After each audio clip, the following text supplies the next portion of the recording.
guys, it's Dom here from Soundsphere Magazine. Just had an awesome chat with Alex Proyas, the director of The Crow, iRobot, Dark City, and loads more, about his passion and his inspiration as he heads up the Heretic Foundation, his new production company, or newish production company, and also the Vidiverse, an alternative to YouTube, supporting young creatives and filmmakers to help them with their vision.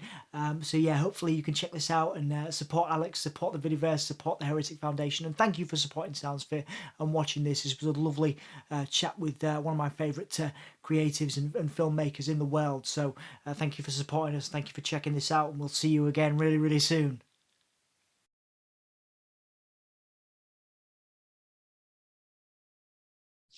Alex, first question that I have for you is, because again, you have achieved quite a level of success in your career, and I wonder if your definition of success has changed since the beginning, since when you started. How has your definition of success changed and evolved?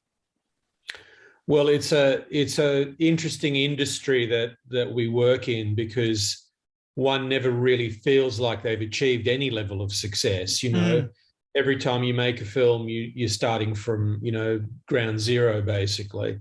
It's just the way the industry is. You know, when I was younger, starting off, I thought I'd look forward to the day when it became a little easier to make movies. You know, all I've ever wanted to do is to make movies. I don't want to be a billionaire or anything like that. You know, I just want to be able to make my next film and not have to run around my tin cup in hand each time looking for someone who's going to drop some pennies in there. You know, but unfortunately, it is the same process each time. I always hate saying this stuff because I don't want to disillusion anyone, because there are obviously great rewards to being a filmmaker and being an artist, you know, but it's a long climb, and you just keep climbing every time you make a film. You know, you never seem to get to the peak. You know, I don't know, maybe if you were like Steven Spielberg or someone like that, I'd feel differently, but for, you know, 99% of us,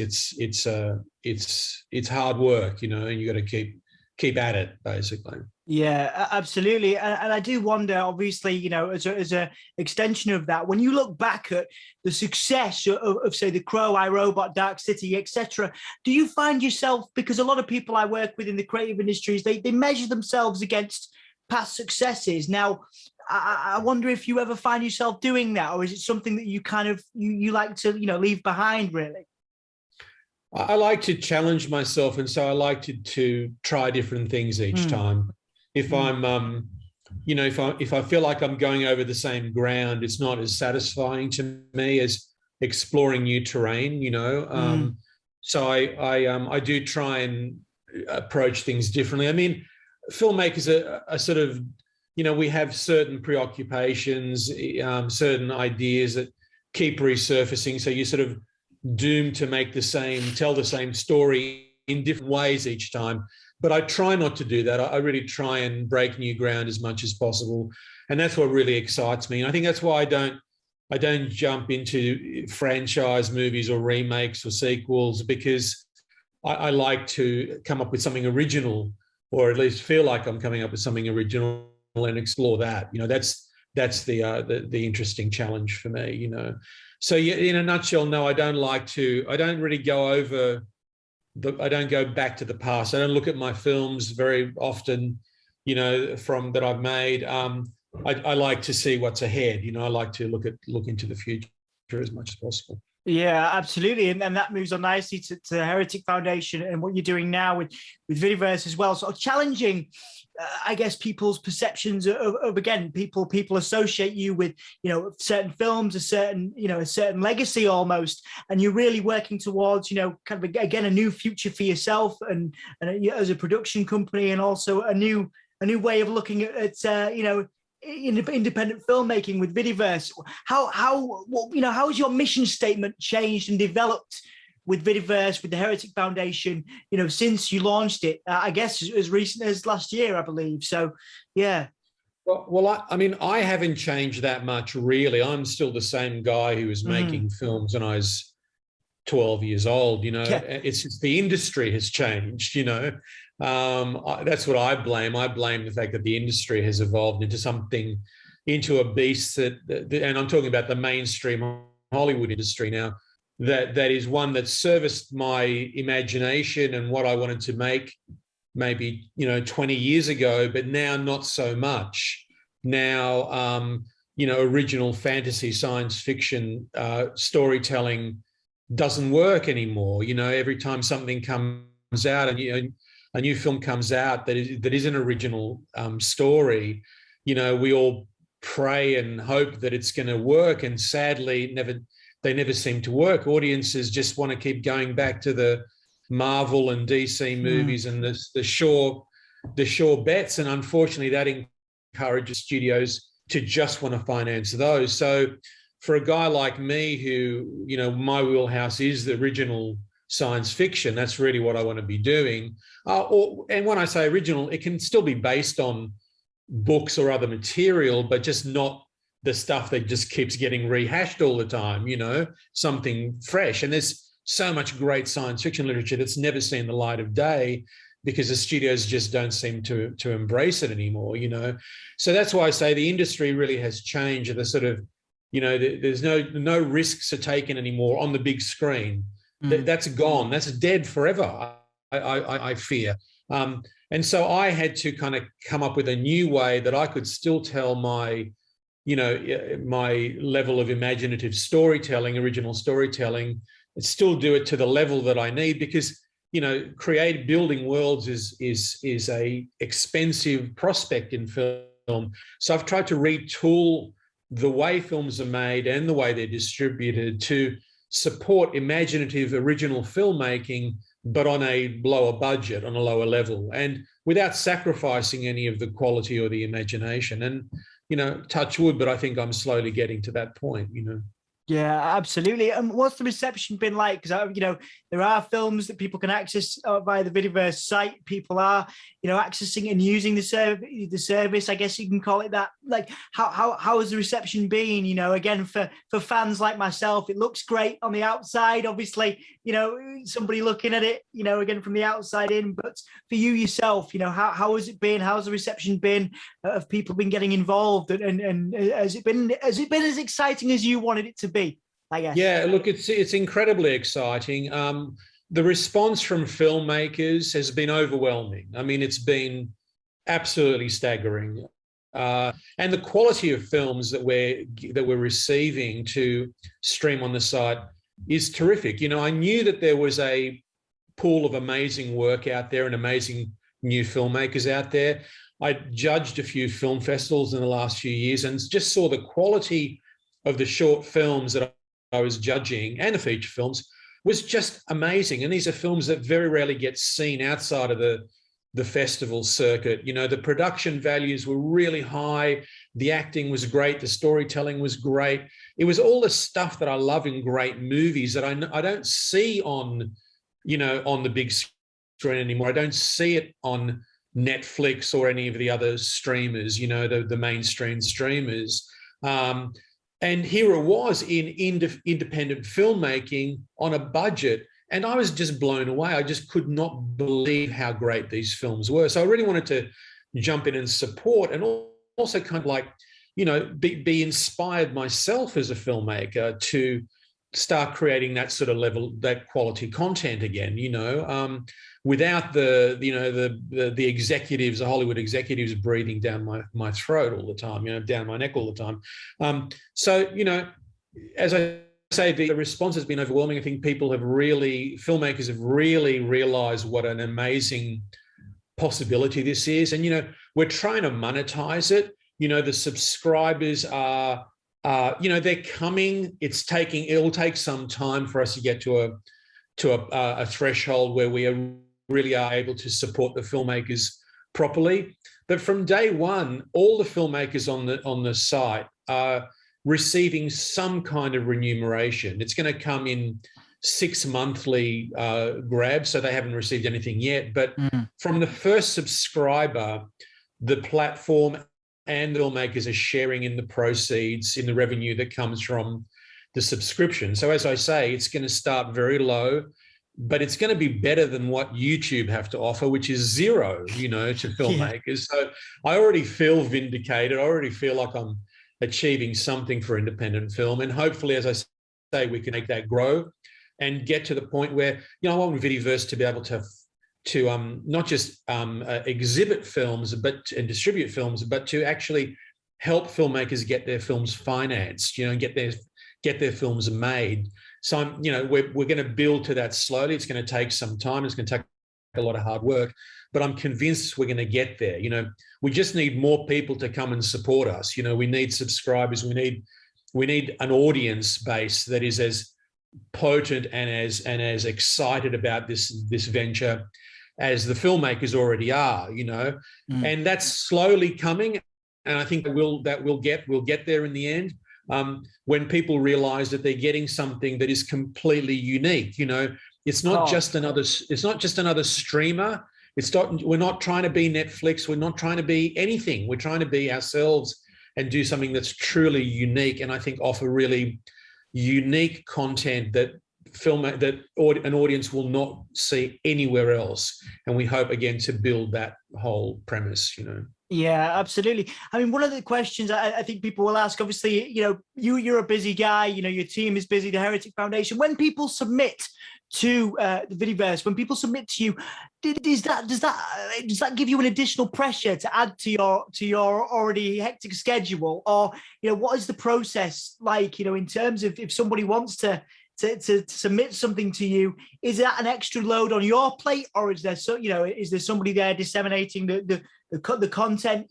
Because I guess a lot of people will be like, well, maybe Alex isn't the one looking at my film, because the people probably assume you're busy doing something else. So what's the process like? To be completely honest with you, right now I have seen every single film that's been submitted, right, as we sit and speak. Yeah. And that's literally hundreds and hundreds of films, Amazing. I'm not going to be able to keep that going. I mean, it's going to get to a point eventually where, like literally it's exponential. Every week we get more and more and more. And like literally, we're getting when we first announced the platform, what we were getting per week, I'm now getting per day to look at, and I'm getting features to look at, which is great. We want features as well, but it is going to get to the point where I literally will not have, even if I did nothing else, I would not have the hours of the day to watch every single film. But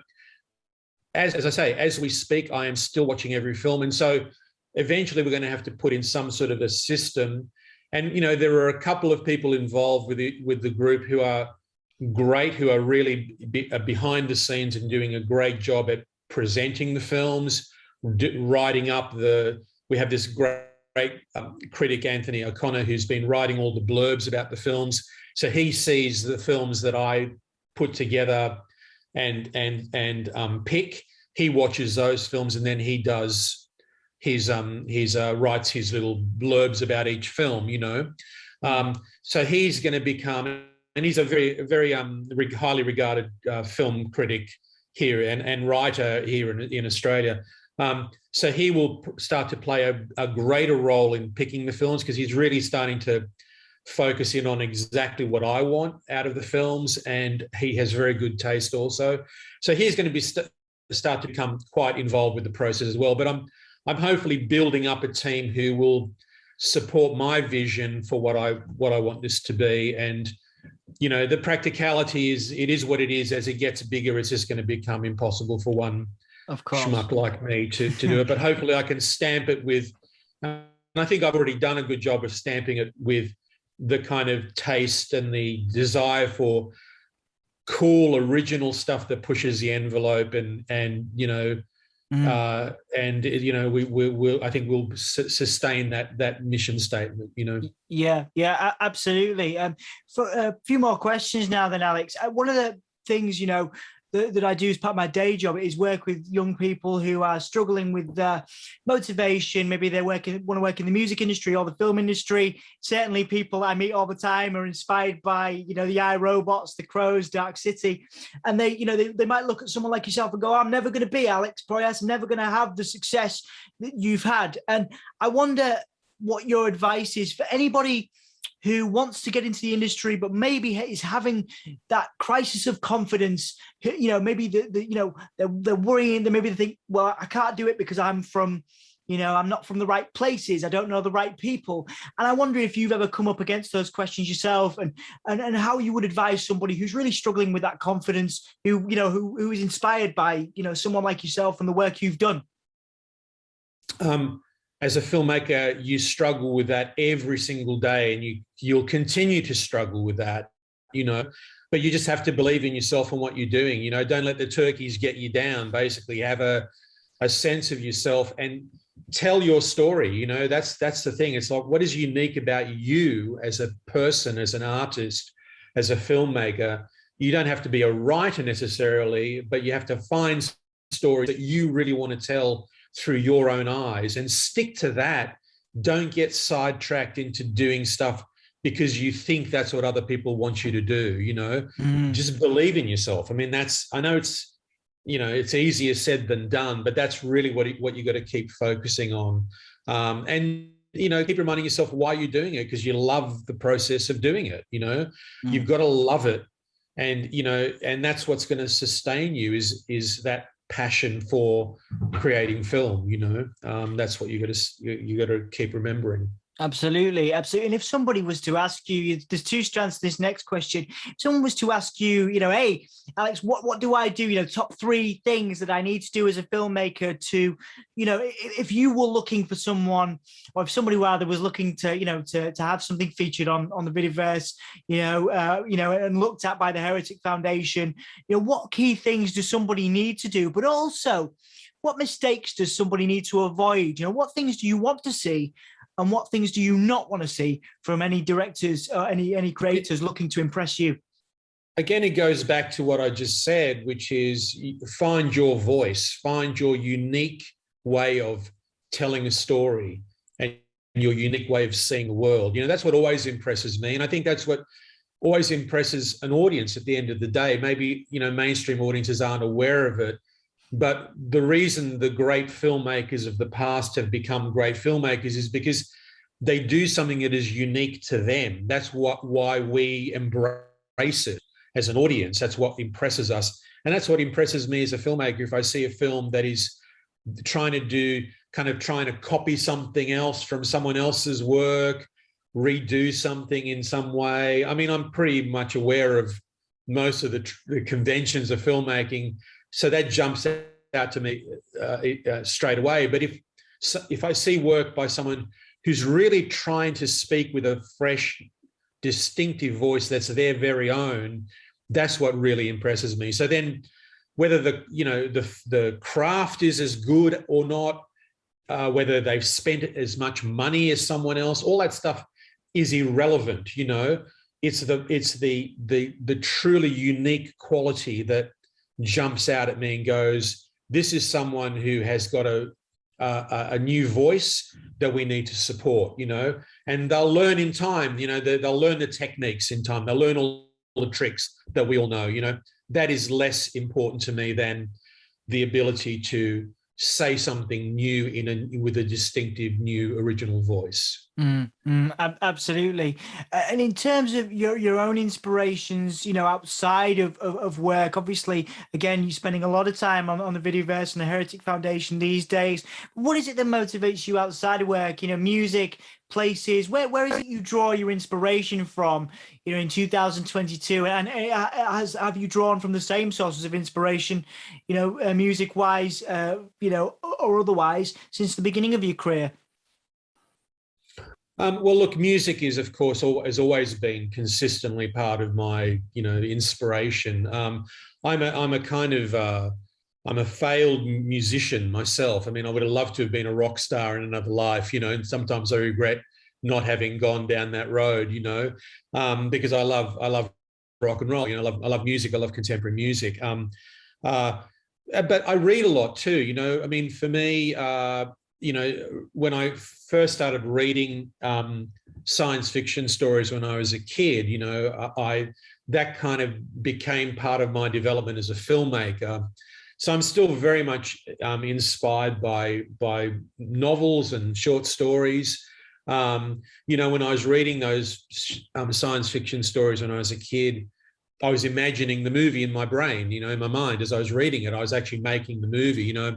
I made a terrific version of Dune when I was 12 years old, Yeah. But it's unfortunately only exists in my head, and so, I continue to be inspired by those two things, maybe even more so than movies, the short films, as I've said, have become a real great source of inspiration. I'm really inspired like never before by all the shorts that I'm looking at and picking for Vidiverse right now.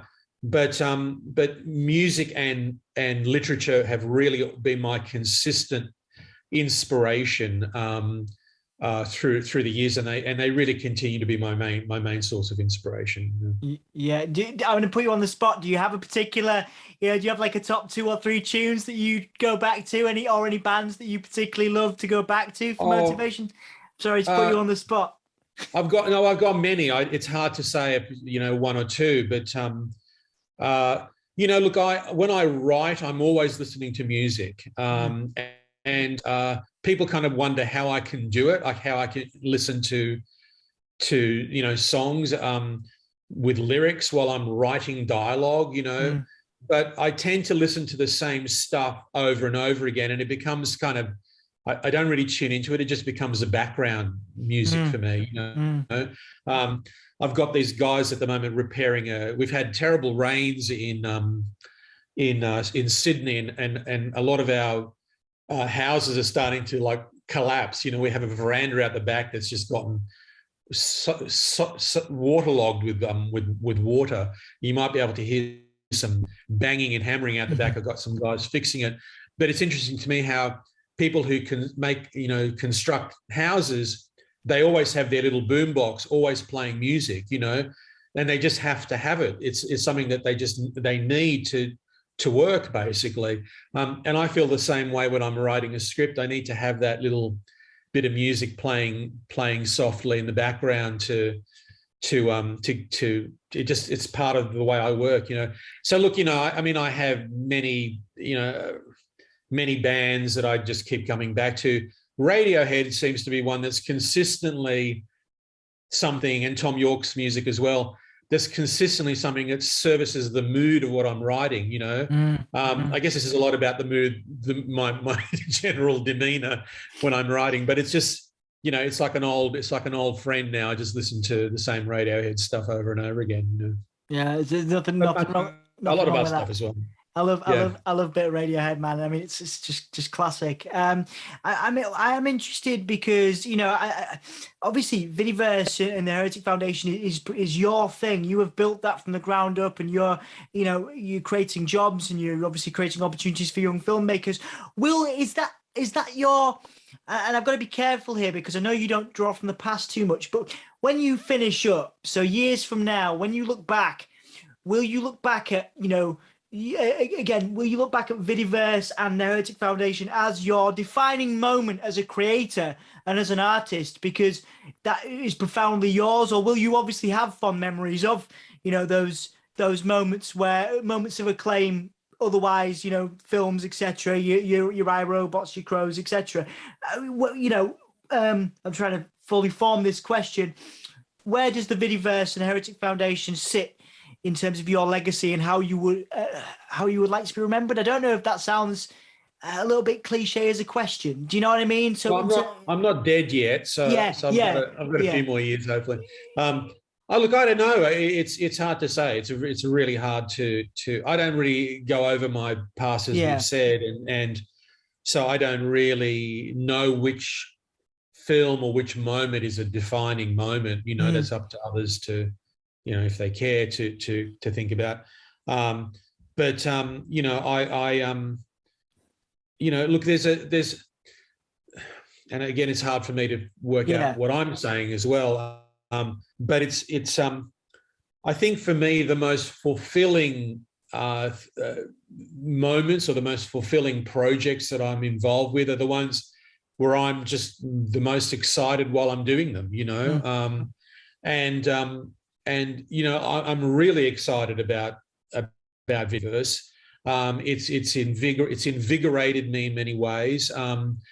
Doing the short, I've done. I did one short for that we call a Vidiverse original, where we basically streamed it only on Vidiverse. I did a 20-minute short called Mask of the Evil Apparition, and that was again a moment of pure excitement because I was back working with a small crew, again doing something that I didn't have. I wasn't answerable to anybody. You know, there were no studio executives spoiling my fun. You know, I just had sheer pleasure in creating something with a bunch of like-minded people. You know, we had the best time. You know, awesome. Doing it, and so that's the kind of spirit of filmmaking that I want to bring back to my work. And I haven't really experienced that feeling since my first feature called Spirits of the Air, which I made in the late 80s, you know, hot out of film school, basically. We made this really low budget feature film,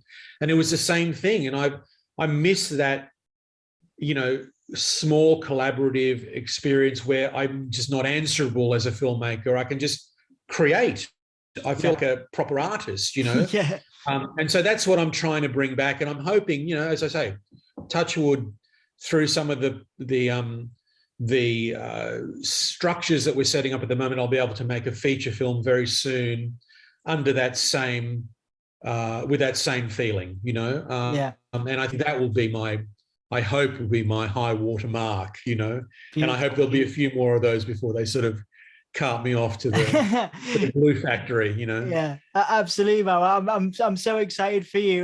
Before we do the plug-in questions to finish off, where I'll get you to promote what you want, I would like to ask you to tell me about what you do on your worst days. And the reason why I'm asking you this is, again, one of the a big part of what I do as part of my day job is try and work with people who are struggling with that motivation, maybe specific mental health issues.